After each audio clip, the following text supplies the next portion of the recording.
दोस्तों, अमीर होना या बनना तो हम सभी चाहते हैं। हम सभी चाहते हैं कि एक एज के बाद हमें कोई काम न करना पड़े, सारा पैसा अपने आप आता रहे और हम फाइनेंशियली फ्री हो जाए। लेकिन ऐसी क्या दिक्कत है जिसके कारण कुछ ही लोग अमीर और फाइनेंशियली फ्री बन पाते हैं, जबकि सोचते सब लोग हैं। तो दोस्तों, वो है एसेट्स के ऊपर इन्वेस्ट न करना। एक गरीब माइंडसेट और अमीर माइंडसेट के व्यक्ति में यही फर्क है कि एक गरीब माइंडसेट वाला व्यक्ति जीवन भर कमाने के बावजूद भी लायबिलिटीज पर खर्च करता रहता है और उन्हें बढ़ाता ही रहता है, जबकि एक अमीर माइंडसेट वाला व्यक्ति लग्जरीज से पहले एसेट्स खरीदना शुरू कर देता है और आगे भी उनके नंबर्स को बढ़ाता ही जाता है। और यही कारण है कि वो अपनी लाइफ में जल्द से जल्द फाइनेंशियली फ्री भी हो जाता है।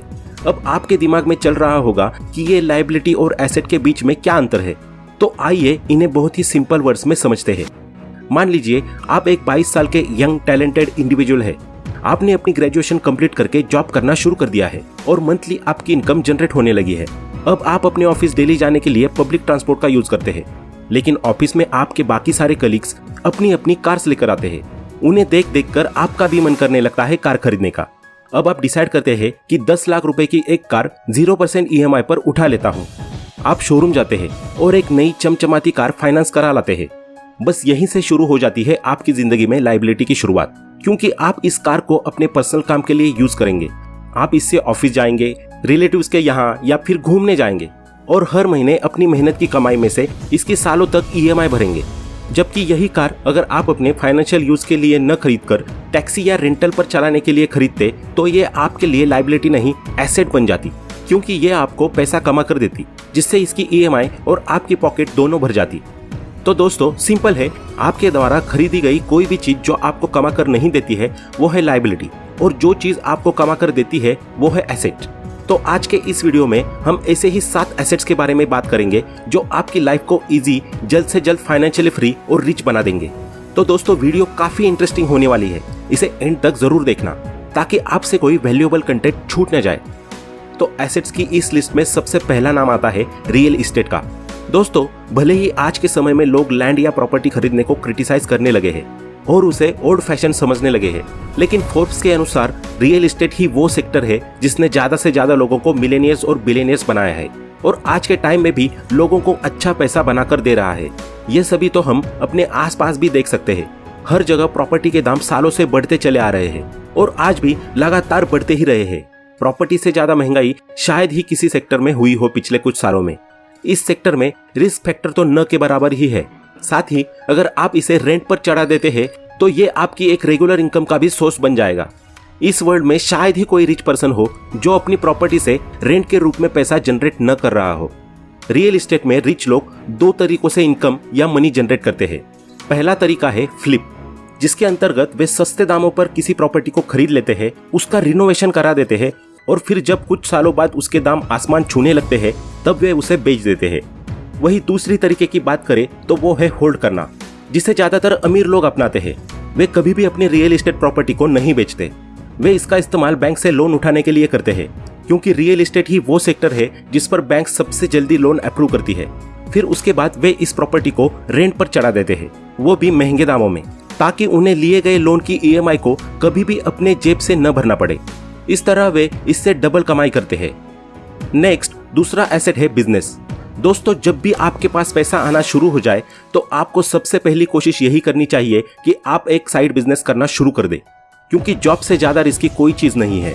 जब तक आप काम कर रहे हैं आपको सैलरी मिल रही है, लेकिन सोचो अगर आप बीमार पड़ गए, आपको कोई इमरजेंसी आ गई या फिर अब आपकी एज ज्यादा हो गई है और आप उतनी मेहनत करने में सक्षम नहीं है। ऐसी सिचुएशंस में आपको कौन पैसा ला कर देगा? तो ऐसी सिचुएशंस के लिए आपको बिजनेस शुरू करना ही सबसे बेटर ऑप्शन है। शुरू में आप इसे जॉब के साथ साथ साइड बिजनेस की तरह शुरू कर सकते हैं। जैसे जैसे ये ग्रोथ करता जाए वैसे वैसे आप दूसरे बिजनेस की शुरुआत करते जाए, क्योंकि जितने मल्टीपल्स आपके इनकम सोर्सेस होंगे उतने ही मल्टीपल्स में आपकी इनकम भी बढ़ती जाएगी और आपको जीवन भर किसी दूसरे की जॉब या और कोई काम करने की कभी जरूरत नहीं पड़ेगी। दोस्तों, बिजनेस स्टार्ट करने पर हमने ऑलरेडी एक वीडियो बनाई है जिसका नाम है how to start business with no money, जिसकी लिंक आपको डिस्क्रिप्शन बॉक्स और आई बटन में मिल जाएगी। आगे नेक्स्ट तीसरा एसेट है स्टॉक्स। जिस भी व्यक्ति को शेयर मार्केट में इंटरेस्ट है उसके लिए ये सबसे बेहतर ऑप्शन होता है। अपनी नॉलेज और एनालिसिस का इस्तेमाल करके वो शेयर मार्केट से बहुत अच्छे पैसे कमा सकता है और बहुत सारे लोग कमा भी रहे हैं। जाने माने इन्वेस्टर पीटर लिंच कहते हैं कि शेयर मार्केट में हर साल एक आदमी के लिए भी कम से कम 2 से 3 ऐसी अपॉर्चुनिटी आती है जहां से वो अच्छा पैसा बना सकता है। फिर एक शेयर मार्केट के जानकार व्यक्ति के लिए तो बात ही क्या है। लोग अपने आसपास की चीजों को देखकर आसानी से समझ सकते हैं कि उन्हें कब कौन सी कंपनी के शेयर खरीदने चाहिए। जैसे एक नॉर्मल हाउस पेंट करने वाले को ये अच्छे तरह से पता होता है कि इस साल कौन सी कंपनी का पेंट मार्केट में सबसे ज्यादा अच्छी सेल कर रहा है और लोग उसे ही ज्यादा क्यों खरीद रहे हैं। उसी तरह एक ट्रक ड्राइवर का एग्जाम्पल ले तो उसे भी इस बात की सबसे सही जानकारी होती है कि किस कंपनी के टायर सबसे अच्छे हैं और लोग सबसे ज्यादा मार्केट में किस कंपनी के टायर्स को खरीद रहे हैं। मगर प्रॉब्लम यह है कि ज्यादातर लोग अपनी फील्ड को छोड़कर जिसमें उनकी एक्सपर्टीज है उसके अलावा बाकी सारे सेक्टर्स के शेयर खरीदने की कोशिश करते हैं और यही वजह है कि शेयर मार्केट में ज्यादातर लोगों का पैसा डूब जाता है और लोग कहना शुरू कर देते हैं कि शेयर मार्केट बहुत रिस्की है, जबकि सच्चाई यह है कि लोग अपनी नॉलेज और एक्सपर्टीज का इस्तेमाल ढंग से नहीं करते। लेकिन दोस्तों, अगर आपके पास स्टॉक मार्केट का बिल्कुल नॉलेज नहीं है तो आप सिंपल इंडेक्स फंड में भी इन्वेस्ट कर सकते हैं, क्योंकि इसके अंतर्गत हमेशा ही टॉप कंपनीज रहती है, जिसके कारण आपको एक अच्छा रिटर्न मिल जाता है और आपका रिस्क फैक्टर भी न के बराबर हो जाता है। जब जब स्टॉक मार्केट डाउन जाने लगती है तो अमीर लोग इंडेक्स फंड में उतना ही ज्यादा पैसा इन्वेस्ट करना शुरू कर देते हैं, क्योंकि ये बदले में उन्हें 15% तक के रिटर्न देता है, जो कि शायद ही कहीं मिल पाए। मिस्टर वॉरेन बफे हमेशा कहते हैं कि मार्केट में तभी सबसे ज्यादा पैसा इन्वेस्ट करना चाहिए जब सभी लोग इन्वेस्टमेंट करने से डर रहे हो, और रिच माइंडसेट वाले ऐसा ही करते हैं। जब भी मार्केट क्रैश होती है तो ज्यादातर मिडिल और पुअर माइंडसेट के लोग घबरा जाते हैं और उसका रिजल्ट ये होता है कि वे अपने स्टॉक्स को बेचकर जल्दी से जल्दी निकलने की कोशिश करते हैं, जबकि वे ये भूल जाते हैं कि जो स्टॉक उन्होंने ऊंचे दामों पर खरीदा था उसे वे इस सिचुएशन में बेचेंगे तो उन्हें घाटे का सामना करना पड़ेगा।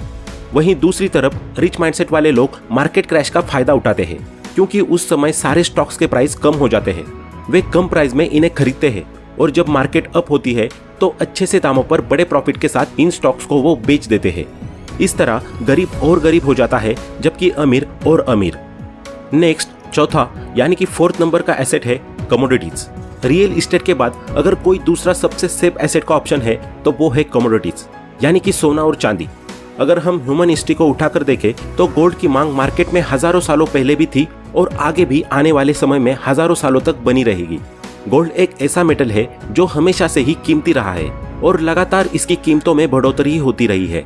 यहाँ तक कि दुनिया के ज्यादातर स्टॉक मार्केट इन्वेस्टर है वे क्या करते हैं कि जब भी स्टॉक मार्केट नीचे जा रही होती है तो वो स्टॉक्स के साथ साथ गोल्ड एंड सिल्वर में भी इन्वेस्ट करना शुरू कर देते हैं, क्योंकि ये सबसे सेफेस्ट ऑप्शन होता है उनके लिए। उन्हें ये पता होता है कि इनकी वैल्यू कभी भी कम नहीं होने वाली, बल्कि दिन प्रतिदिन बढ़ती ही जाएगी। नेक्स्ट, 5वां एसेट आता है कैश।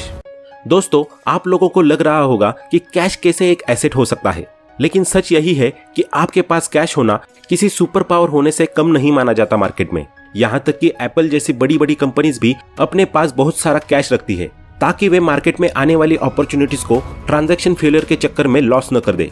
उनकी कोशिश यही रहती है कि जब भी कोई अच्छी या बेहतर अपॉर्चुनिटी आए तो वो उसे जल्दी से जल्दी अपने अंडर कर ले, एक फास्ट ट्रांजैक्शन यानी कि कैश पेमेंट का यूज करके।